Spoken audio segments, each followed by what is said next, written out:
살아계신 하나님, 이미 우리 주님은 2000년 전에 그 부활의 몸을 다 이루시고 이제 마지막 날 두 번째 오실 때는 성전이 몸된 자에게 오신다고 하셨습니다. 마가의 다락방에서 성찬을 하시고 다시는 이제 그 성찬은 하지 않고 새 것이 나올 때까지 마시지도 먹지도 않으신다고 하셨습니다. 마지막 온전함이 실상으로 오기까지 우리 주님 또한 모든 것을 끊고 그 마지막 아들들이 나오기를 기다리고 계십니다. 아버지, 우리가 날마다 아버지 집에 있든지 성전에 있든지 예수가 그리스도라는 것을 전파하면서 마지막 열매 맺기를 간절히 소망합니다.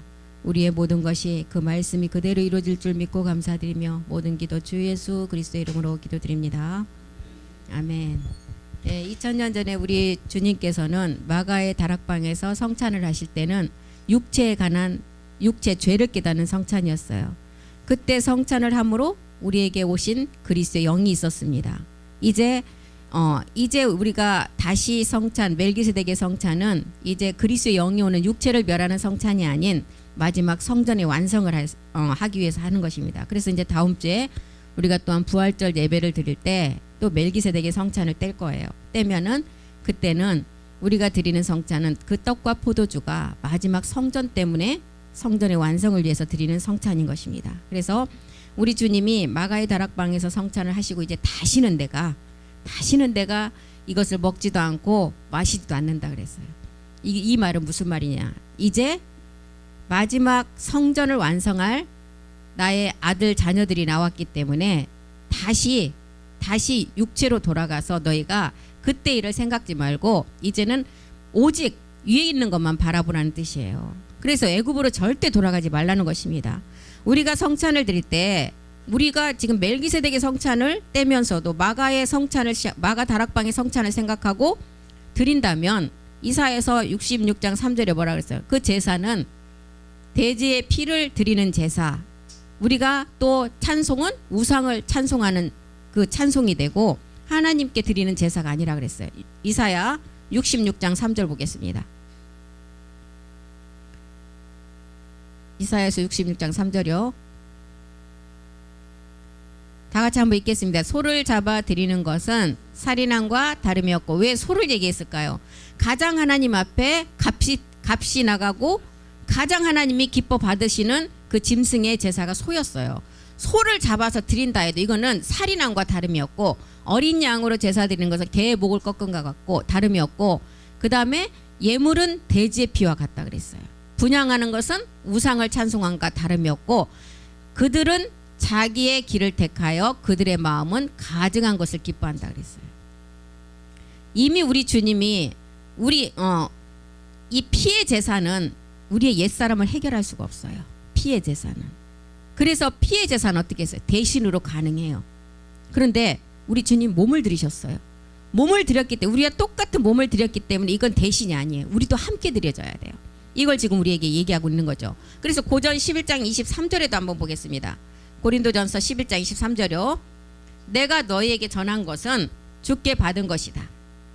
곧 예수께서 잡히시던 밤에 떡을 가지고, 이제 이 떡은 우리가 예수가 그리스도가 되는 떡의 말씀은 십자가 도의 말씀이었어요. 이 떡은 어떤 말씀이? 진설병의 말씀이에요. 성전에 창세 전에 참안을 읽는 말씀이에요. 이 말씀이 있어야만이, 진설병의 말씀이 있어야만이 우리가 마지막 성전을 완성할 수가 있다는 거예요. 그래서 이 떡은 멜기세덱의 몸을 가지고 우리가 성찬에 참여하는 거예요.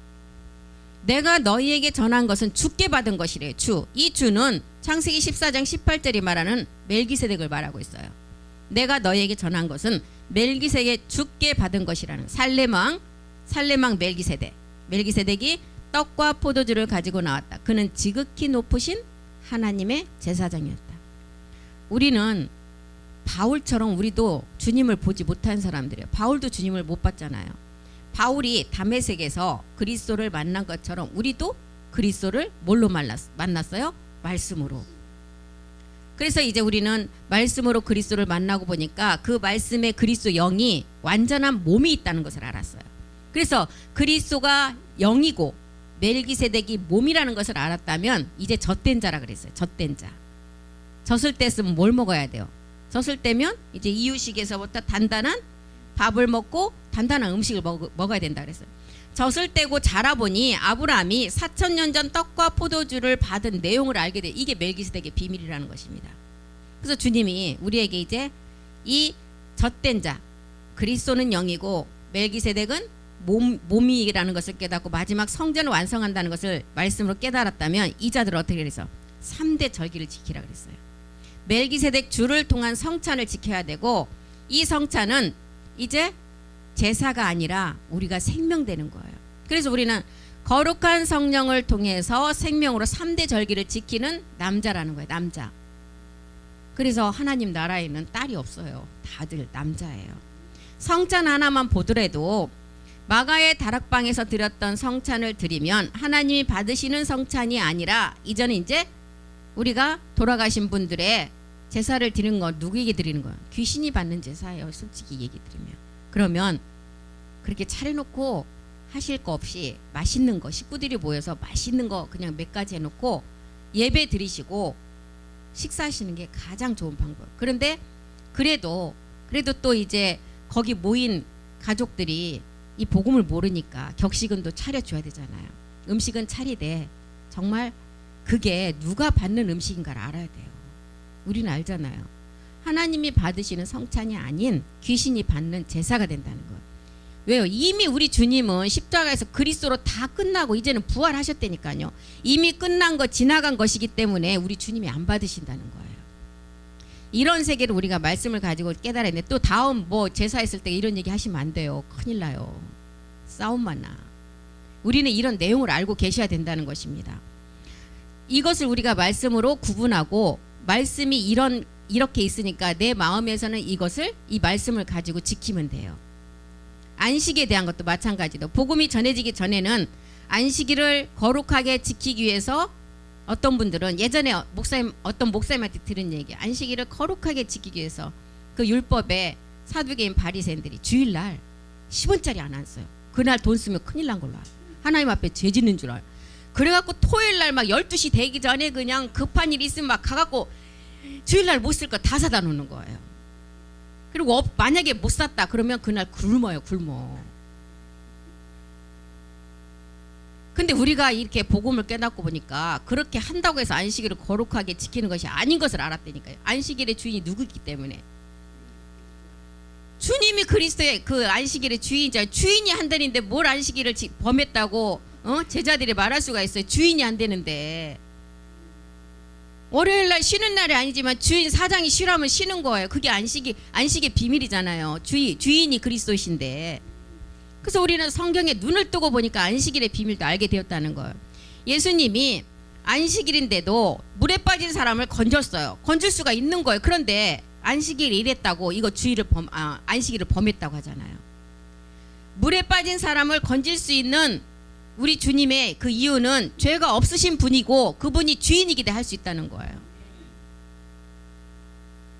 아무리 세상에서 권세가 있고 훌륭한 사람이라도 안식일에 물에 빠진 사람을 구하려고 한다면 그 사람은 안식일에 이 일을 율법에 아주 능통한 사람이 하겠어요? 못한다는. 왜요? 죄 있는 자가 그 사람 안식일을 어떻게 지킬 수가 있어요? 죄가 있는데. 안식 자체는 쉼이에요. 쉼. 마지막 완전함이에요. 안식이라는 것은. 완전한 몸을 완성했을 때가 안식이잖아요. 그래서 안식의 주인이 우리 주님이기 때문에 우리 주님은 안식일에 죄를 범해도 그 죄가 아니라는 것입니다. 우리가 이제 멜기세덱의 말씀을 이제 듣는 이때에 우리에게는 정말 이제 젖을 뗀 자로서 마지막 참하늘의 이제 창세 전의 말씀이 우리 안에서 에너지로 많이 있어야 돼요. 그래야만이 된다는 것입니다. 계시록 4장 6절에 보면 우리는 이제 보좌 앞에 있는 수정과 같은 유리바다 같은 말씀이 있다고 그랬어요.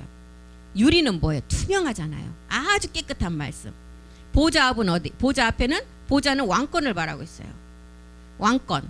그런데 유리바다가 있고 보좌 가운데 보좌 주위에 네 생물이 있는데 앞뒤에 눈이 가득하더라. 여기 네 생물은 누구를 의미해요?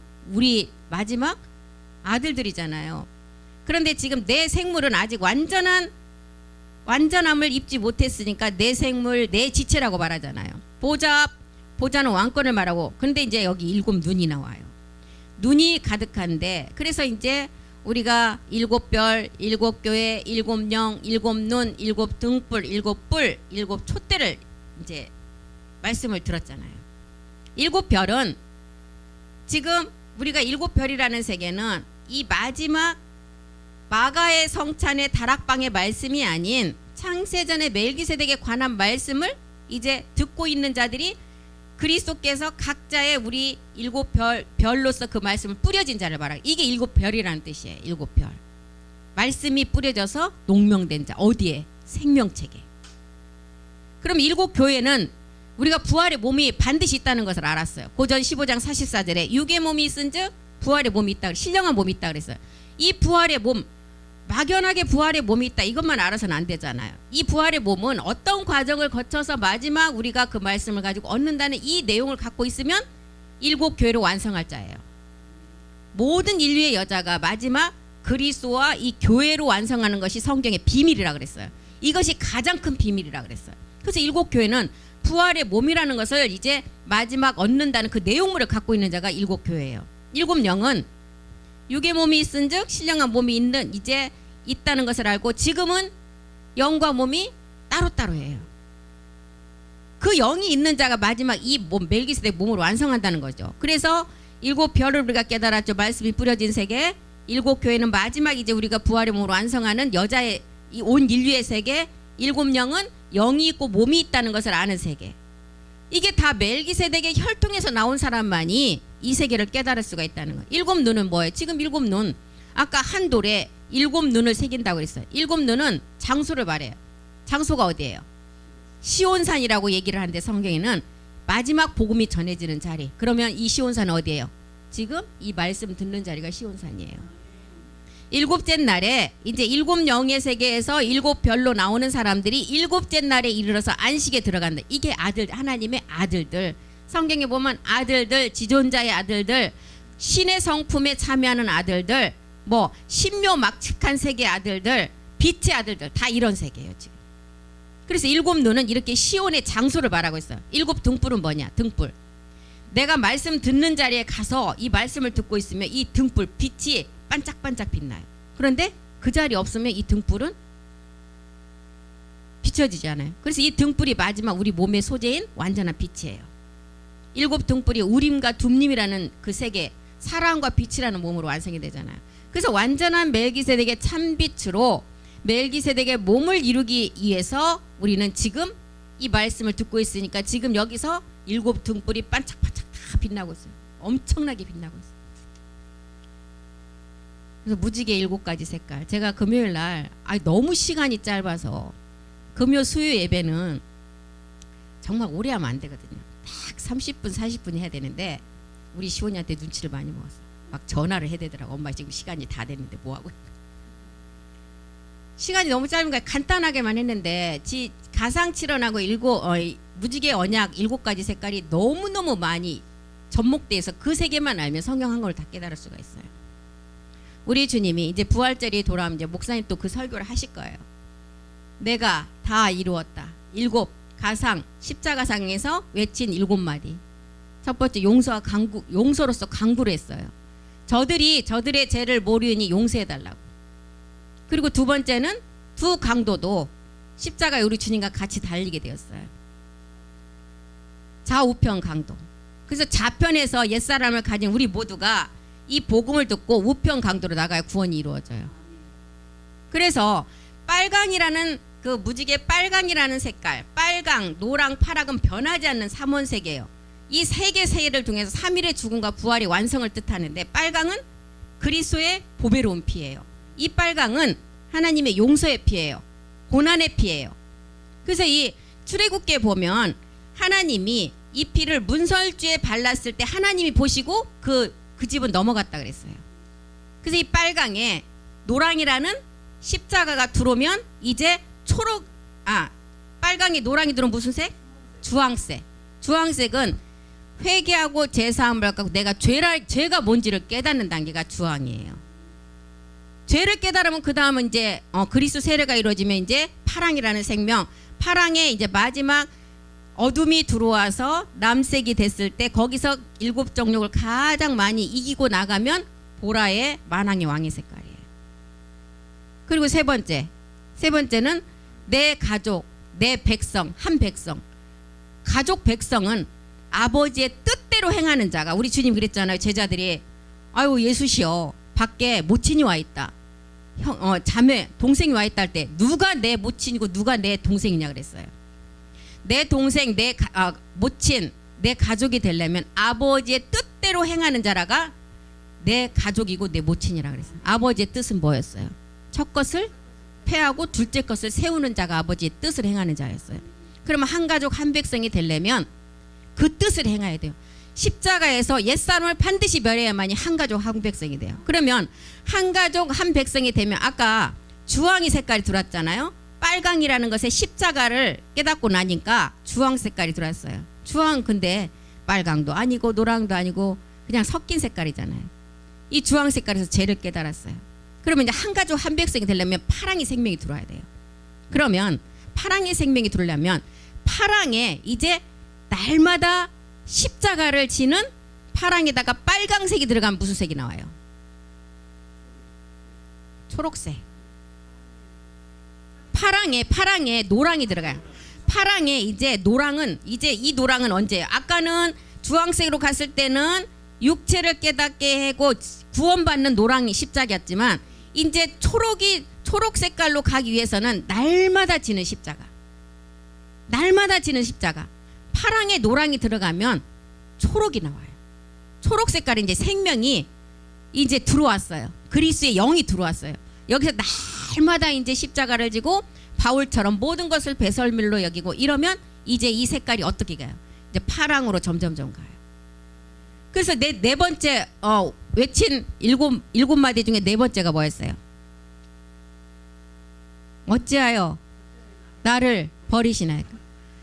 그때 목사님 한번 설교하신 적 있잖아요. 우리도 마지막에 하나님이 손을 놓는 때가 있대. 그때는 내 자력으로 가야 돼요. 말씀으로 끌고 가다가 어느 시점에서는 딱 손을 놔버린 때가 있다 그랬어요. 어찌하여 나를 버리시니까. 그렇지만 하나님의 뜻이라면 내가 이제 그 십자가로 가겠다고 우리 주님도 그렇게 고백을 하셨잖아요. 그리고 다섯 번째 어찌하여 나를 버리시나이까 하고 다섯 번째 이제 내가 다 이루었다. 그리고 여섯 번째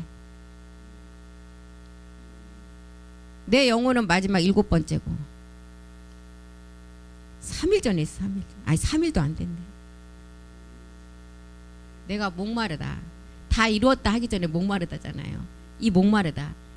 이 복음을 그렇게 기사와 이적을 통해서 전하고 또 표적을 통해서 전하고 귀신 들린 자를 낫게 하고 이런 거를 보여주면서 이 말씀을 전했는데 이거를 알아듣는 자가 너무 적고 깨닫는 자가 없는 거예요.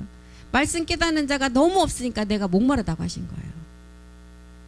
갈증을 해소해 드리는 우리가 돼야 되는데 말씀을 깨닫지를 못해요. 그러니까 내가 목마르다. 그러면서 이제 내가 십자가상에서 이제 다 이루고 그 다음에 일곱 번째는 내 영혼을 아버지 손에 부탁한다. 이 아버지 손에 부탁하는 마지막 동생들을 부탁한 거예요. 우리 주님은 이미 하나님의 아들이신데 뭘 자기를 또 부탁한다는 기도를 하시겠어요. 마지막 나처럼 내가 이 죄를 다 십자가에서 다 이제 청산을 했으니 마지막 얻을 히브리서 2장 10절이 말하는 마지막 날에 많은 아들들이 나오는데 이 동생들을 그 영혼들을 아버지 손에 이 손은 이제 첫 번째 손은 십자가지만 두 번째는 날마다 우리가 고백을 통해서 완성하는 십자가예요. 십자가가 완성되는 사랑의 손이에요.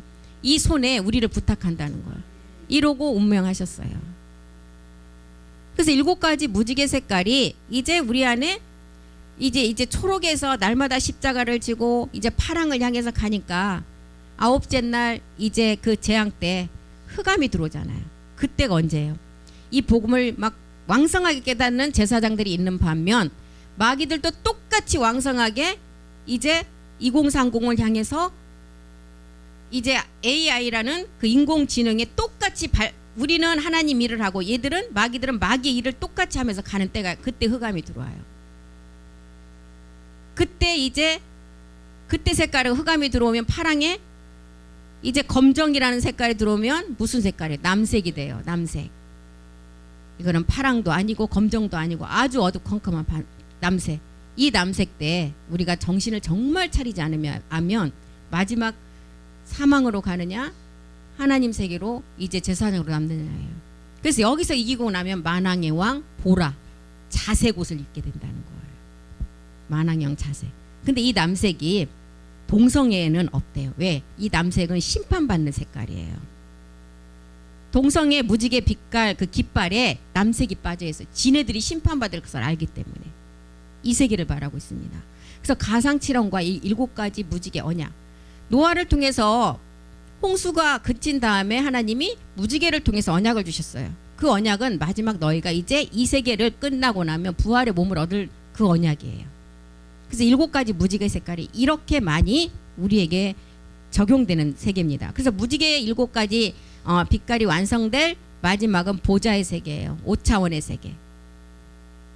그리고 7뿔은 뭐예요? 7뿔은 막 이 뿔이 있으니까 모든 것이 이기는 말씀을 우리에게 주셨어요. 이기는 말씀을 가지고 이기는 세계가 7뿔이에요.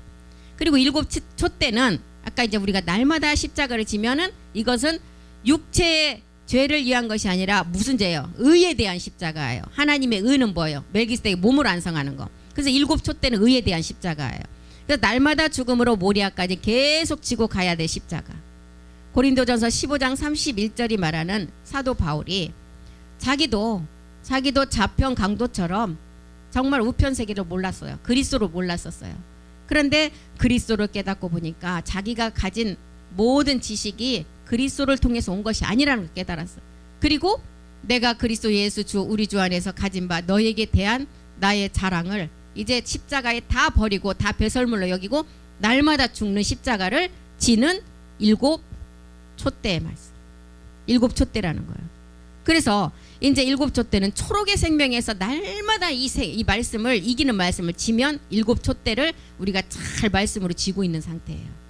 그래서 밀과 보리는 2000년 전 십자가에서 이루신 곡식의 세계로 우리 주님이 이때 십자가에서 육체를 멸하시고 우리에게 그리스도 영이 온 상태예요. 그 후에는 곡식이 아니라 나무 세계가 나와요. 나무 세계.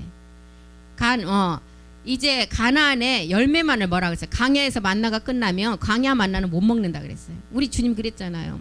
십자가에서 이제 다 이룬 모든 사건이 마쳤기 때문에 이제 새 포도나무에서 나지 않으면 나는 마시지도 먹지도 않는다 그랬어요. 그래서 이렇게 이제 무교병이라는 것은 무라는 아무것도 섞이지 않는 말씀이에요. 참하늘의 말씀. 7별들과 가나안의 7소출. 그래서 무교병은 7별들과 가나안의 7소출을 말하고 볶음곡식은 뭐예요? 불에 연단된 말씀이에요. 불에 달달달달 볶아서 타지 않고 남는 금. 그 금 중에서도 정금. 정금은 등불과 촛대 뿔을 통해서 우리가 완성되는 그 시간까지 계속 말씀으로 먹어야 돼요. 그래서 이제 그 땅 소산을 먹은 다음 날 만나가 그쳤다 그랬어요. 이때부터는 이제 무교병이 아닌 유교병을 먹으면 다 죽게 돼 있어요. 여호수아 5장 12절부터 한번 보겠습니다. 이스라엘 사람들이 다시는 만나를 얻지 못했다 그랬어요. 곡식이 아닌 가나안 땅의 열매를 먹어야 돼요. 이제는 그 땅 소산을 먹은 다음 날에 만나가 그쳤다. 이스라엘 사람들이 다시는 만나를 얻지 못하였고 그 해에 가나안 땅의 열매를 먹었다. 그 땅의 소산, 이제 그 땅의 소산은 이제 이미 그쳐버렸어요. 그쳤기 때문에 이제 어디 세계 아버지 참하늘의 아버지 말씀을 먹어야 되는데 이스라엘 사람들이 광야에 만나는 밀과 보리가 끝나고 가나안 열매를 먹으라고 했어요. 분명히 멜기세덱 몸에 관한 말씀이에요. 그래서 다시는 만나를 얻지 못하였고 그 해에 가나안 땅의 열매, 그해 이제 온영 자녀 아들들이 먹는 가나안 땅의 열매를 먹었다. 실상에 우리가 몸을 얻을 수 있는 멜기세덱의 말씀을 먹으라는 것입니다. 그래서 우리가 이제 영이 아니고 몸으로 이제 몸이 어떻게 완성되는 그 말씀을 우리가 날마다 이제 말씀을 들으면서 내 안에 채워가야 돼요. 그래서 부활절, 맥추절, 수장절은 광야 만나가 끝나야 먹을 수가 있어요. 그래서 마지막 끝날 맥추 때 이 말씀인데 추수 때 나온다는 말씀이에요. 모든 농사를 짓고 마지막 추수 때 알곡은 곡간에 드리고 쭉저기는 불에 태운다 그랬어요. 가나안의 열매만 거둬 드린다는 거예요. 그래서 가나안의 열매가 있기 때문에 이제 열매는 마지막 소산물이고 신령한 몸인데 가나안에 열매가 있기 때문에 요한복음 14장 16절에 누가 와야 돼요? 진리의 성령이 아닌 거룩한 성령이 와야 돼요. 그래서 우리에게 우리 주님이 십자가로 가 내가 너희를 위해서 처소를 예비하러 가서 내가 너희에게 보내주는 것이 성령이었는데 이 성령은 이제 우리에게 보혜사로 보내주셨어요. 이 보혜사는 우리가 십자가로 가서 죄를 깨닫고 십자가에 못 박게 십자가로만 인도하는 진리의 성령이었어요. 그런데 또 다른 보혜사, 또 다른이 붙어요. 또 다른 보혜사. 내가 아버지께 구하겠으나 그가 또 다른 보혜사. 보혜사가 아니고 또 다른이 붙었어요. 또 다른 보혜사는 거룩한 성령을 말하고 있어요. 또 다른 보혜사를 너에게 보내줘서 너희가 오늘 아까 목사님 말씀하셨잖아요. 마태복음 1장 23 너희와 영원히 함께 임마누엘 하는 너희와 영원토록 함께 있는 하나의 몸을 완성하는 거. 그 임마누엘의 메시아 그리스도라 그랬잖아요. 이 세계의 말씀을 우리 안에서 깨닫고 우리를 그 말씀으로 인도하는 거룩한 성령이 이제 우리가 언제 나오느냐? 마지막 열매 얻을 때. 우리가 열매로 말씀을 이제 이루어갈 때 이때 나온다는 거예요. 그래서 광야에 만나는 밀과 볼인데 그리스도의 영이 오고 나니 그 다음부터는 가나안의 열매, 나무의 열매를 먹으라는 거예요. 이제 이 나무의 열매를 먹고 나면 마지막은 식물과 동물 세계에 혼합된 꿀의 세계, 적과 꿀의 세계. 그래서 영과 몸이 하나 되는 세계라는 거예요. 이 꿀이 멜기세덱 말씀이고 멜기세덱 몸의 비밀이라는 것입니다. 가나안 땅의 열매를 먹을 때 그래서 가나안 땅의 열매를 먹을 때 또 등장하는 게 가장 우리가 그 길로 못 가게 하기 위해서 누가 등장해요? 예, 누시퍼 수하에 있는 가나안의 7종류. 누시퍼의 죄를 가지고 사람 속에다 막 집어넣어요. 사람 속에다가. 우리 주님이 자기의 몸을 드리고 이제 독생자 아들을 십자가에 못 박았어요. 그러니까 아버지가 아들을 십자가에 못 죽이네? 이걸 누시퍼가 본 거예요. 이 생각을 사람한테 집어넣었어요. 지금 세상에 보면 아버지가 아들 죽여요. 아들이 아버지 죽여요. 우리 주님은 이 아들을 십자가에 못을 박았을 때 새로운 생명으로 부활한 그 생명을 주신 그 목적이 있었는데 누시퍼는 단지 그 세계는 없고 하나님이 아들을 십자가에 못 박네? 이 생각을 사람 속에다 집어넣어버린 거예요. 누시퍼의 생각, 죄를. 그러니 정말 마지막에 우리가 가나안 땅의 열매를 먹을 그 시점에 우리가 이 말씀을 들을 때 누시퍼의 죄가 우리 안에서 가나안 정욕을 통해서 엄청나게 방해한다는 거예요. 이 세계를 가지 못하도록. 그런데 이기는 자에게는 마지막 몸을 완성하게 한다고 했습니다. 계시록 3장 12절에도 보면 이기는 자, 이 세계를 이기는 자는 내 하나님 성전에 뭐가 된다고요? 기둥이 되게 한다. 기둥. 그가 결코 다시 나가지 아니하리라. 내가 하나님의 이름, 새 예루살렘의 이름, 나의 이름. 하나님의 이름은 부모의 세계예요. 새 예루살렘의 이름은 성전의 비밀이에요. 나의 이름은 내가 완성될 몸의 비밀이에요. 그래서 멜기세덱 안에서 마지막을 완성하는 그 비밀을 주셨어요. 자기 이름을 두시려고 우리가 구약에 찾아봤더니 자기 이름을 두시려고 내가 택한 곳으로 가서 말씀을 들어라. 자기 이름을 듣는 자는 내가 지정한 곳에 가서 말씀을 들어라. 그래서 이 말씀은 지금 마지막 이 성전의 완성의 말씀은 아무나 듣는 말씀이 아니라 그랬어요. 자기 이름은 누구 이름이에요? 하나님의 이름. 하나님의 이름을 우리에게 두시려고 성전에 거하게 하시려고 우리를 마지막 택한 곳으로 나가서 말씀을 듣게 하신다는 거예요. 우리 주님은 창조 세계가 아닌 참하늘에 들어가셔서 그 몸을 완성하셨어요. 그 이름이 우리 하나님의 그 성전의 이름이었어요. 우리 이름도 이제 아내다, 신부다, 교회다, 새 예루살렘이다, 뷸라다, 헵시바다 이런 이름을 통해서 마지막 성전 완성을 그 이름을 통해서 한다고 했는데 이렇게 비유로 다 주셨어요. 그런데 마지막은 우리가 이제 자기 이름을 두시는 온전한 영광 몸이 하나 되는 몸으로 완성한다는 것입니다. 그래서 하나님의 이름, 지금 계시록 3장 12절이 말하는 하나님의 이름, 아버지 세계를 말하고 있죠. 그 다음에 새 예루살렘의 이름은 멜기세덱의 세계예요. 마지막 나의 이름은 우리가 멜기세덱의 말씀을 듣고 이 땅에서 이룰 세계를 말하고 있어요. 그래서 멜기세덱 몸의 말씀은 아까 1장 1절에 말씀드렸듯이 성전 아버지로부터 나오는 세계예요. 우리는 멜기세덱으로부터 말씀 받는데 아버지로 나온 그 말씀을 지금 우리가 깨닫고 듣고 가는 중이라는 것입니다. 그래서 이기는 자는 내 하나님 성전의 기둥이 된다. 마지막 빌라델피아 교회에게 주신 이 기둥은 우편 기둥이었어요. 좌편 기둥은 믿음의 선진들을 의미하죠. 그래서 좌우편의 기둥은 막 계급이 있고 우편이 더 높고 좌편은 좀 낮고 이런 세계가 아니라 그랬습니다. 살아있는 자가 몸을 얻어서 가는 세계를 우편으로 하나님이 지정해 놓으셨고, 좌편은 지금 살아있지 않고 믿음의 선진들, 이미 이분들은 죽어서 지금 이 땅에 계시지 않아요. 그런데 이분들이 히브리서 11장 40절에 보니까 우리가 아니면 이분들도 몸이 완성되지 않는다 그랬어요. 그러니까 우리가 얼마나 소중한 존재들이에요. 이는 하나님이 우리를 위하여 더 좋은 것을 예비하셨는데, 우리의 몸을 얻을 수, 몸의 변동의 말씀을 예비하셨는데 우리가 아니면 저희로 온전함을 이루지 못한다. 우리가 이 몸이, 그러니 지금 그 낙원에 이제 이 말씀을 듣고 가서 계시는 분들이 얼마나 우리를 위해서 기도하시겠어요. 우리가 아니면 온전함 못 이룬대요. 얻지를 못한다 그랬어요. 그래서 좌편 기둥의 세계는 이 믿음의 선진들의 그 세계를 말하고, 우편은 살아서 우리가 이제 얻는 세계를 말하고 있어요. 그래서 이 말씀이 아까 우리가 봤던 계시록 4장 6절의 말씀, 보좌로부터 나오는 수정 같은 유리 바다 같은 말씀이라는 거예요. 보좌 앞에 있는 왕권이 있었고 수정과 같은 유리 바다가 있다. 그리고 보좌 가운데 보좌 주위에 네 생물이 있는데 그 앞뒤에 눈이 가득하더라. 이제 우리가 7 눈의 세계 다 살펴봤어요. 7 세계. 눈, 영, 별, 뿔, 교회, 그 다음에 등불, 그 다음에 이 세계를 다 우리가 봤어요. 눈이 가득하다. 투명한 아버지 세계에 아주 깨끗한 그 투명한 창세전의 말씀이 가득했다는 거예요. 보좌 앞에 서니 수정의 비밀이 제일 먼저 드러나. 이 보좌 앞에 수정은 우리들이에요. 수정의 비밀이 드러나. 이 수정은 아직 완성되지 않은 것을 이제 의미합니다. 아직 완성이 안 됐어요. 이 수정들이 한 남자를 만나면 유리 바다가 된다는 거예요. 그래서 보좌 앞에 수정 같은 마지막 말씀 듣는 아들들이 이제 유리 바다, 완전함을 이룰 때 유리 바다라는 거예요. 그래서 유리 바다는 수정이 된 곳의 내용물의 말씀이에요. 주의 책의 말씀. 다윗은 이 세계를 신묘막측한 세계라고 기록했어요.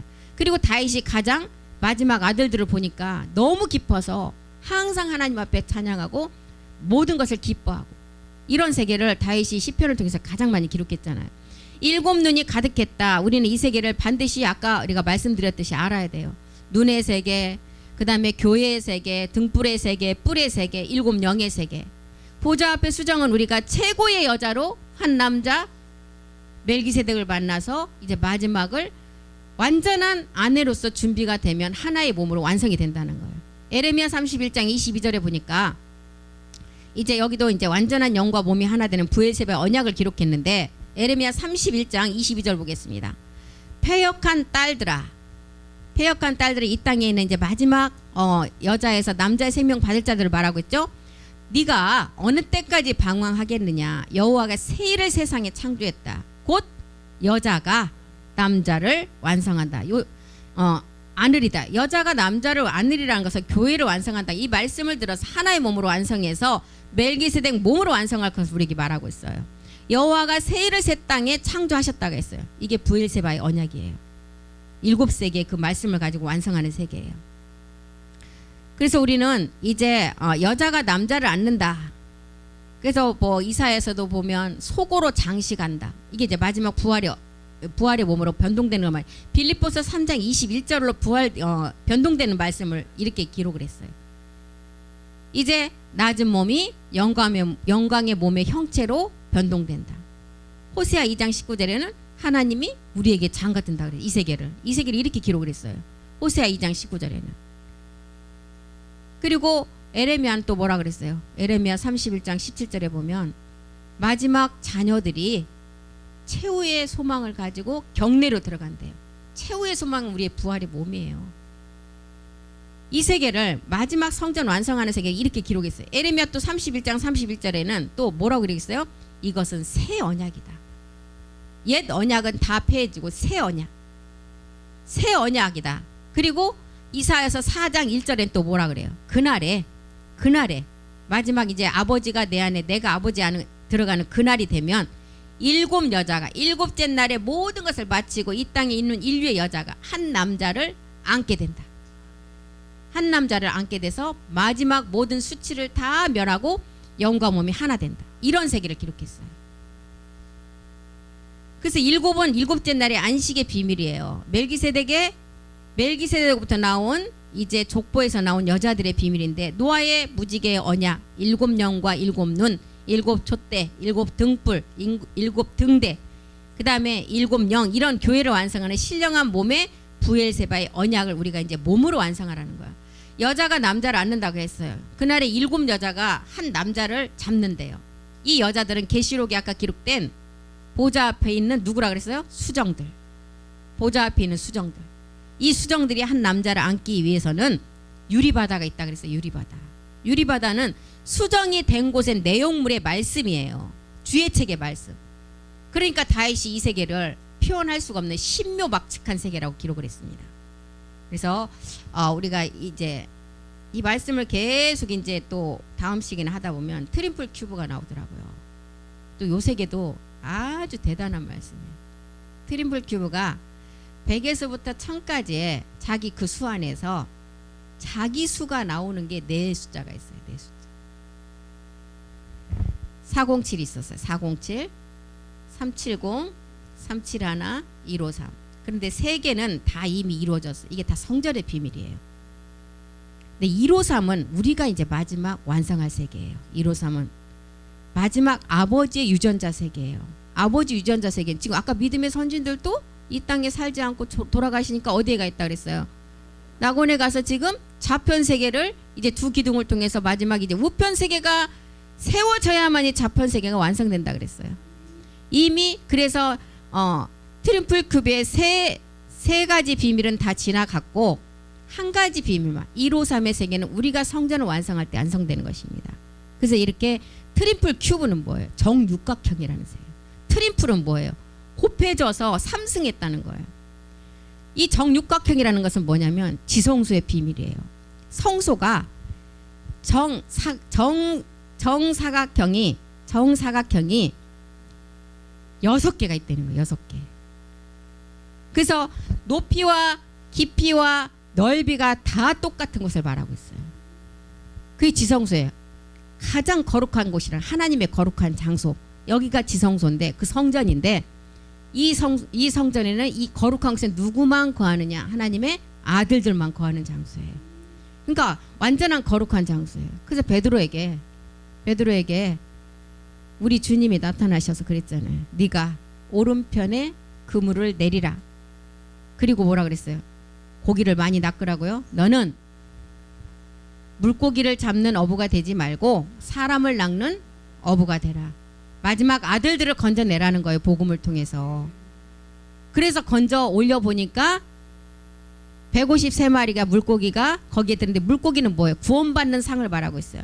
이 구원받는 아들들이 마지막 제사장으로 세워질 상이에요.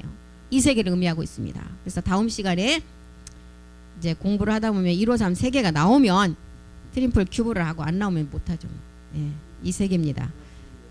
예.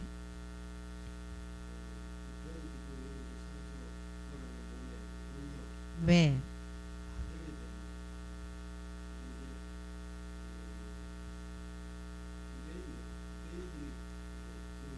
네, 그러면 제가 요거 마무리하고 저기 할게요. 그래서 오늘은 여기까지 하고 다음 시간에 하겠습니다. 기도하겠습니다. 살아계신 하나님 고맙고 감사드립니다. 오늘 또 저희가 이렇게 모여서 공부를 했습니다.